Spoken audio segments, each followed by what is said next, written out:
निजर मातृभाषा को किए बा भल न पाए निजर दायादी मानक मुहरे यही भाषा टिके शुणापी से शिक्षार आलोकवर्तिका देखाइवाई सुदूर उत्तर प्रदेशर केतेक उद्यमान ओडिया आरंभ करिसेंती कलिंगायन ओडिया पाठशाला।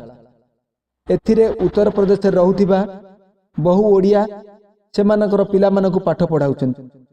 निकटरे अनुष्ठित हो जाइछि एही अनुष्ठान स्वर्णक्षेत्र उत्सव।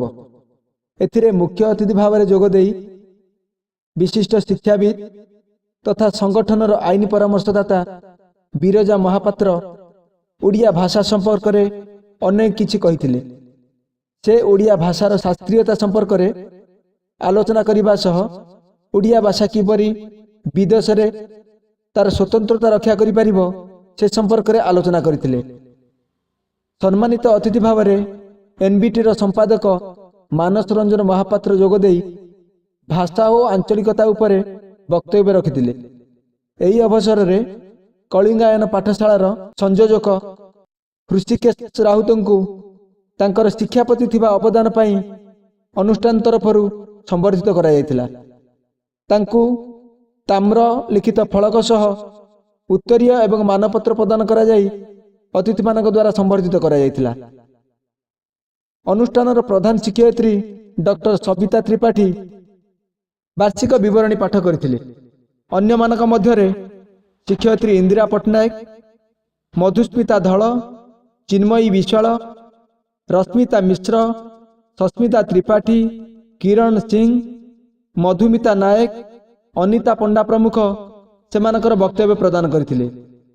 एही अवसर में अतिथि मानक द्वारा कलिंगायनर स्मरणिका उन्मोचित होइतिला। अनुष्ठान संपादक दिलीप कुमार त्रिपाठी कार्यक्रम विवरणी पाठ करथिले। एही कार्यक्रम में अनुष्ठान सभापति डॉक्टर कैलाश चंद्र मिश्र, उपसभापति दीपेंद्र कुमार घोष, युग्म संपादक सरोज कुमार पंडा प्रमुख जोग देइथिले। परे पाठशालार छात्र छात्री मानक द्वारा चित्ताकर्षक सांस्कृतिक कार्यक्रम आयोजित होइतिला।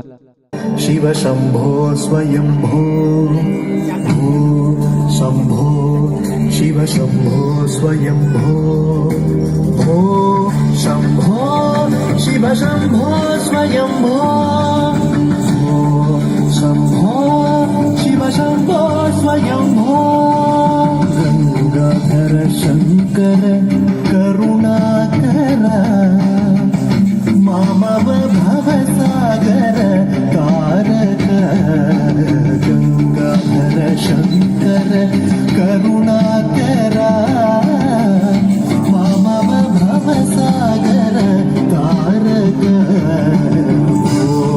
शंभो शिव शंभो स्वयंभो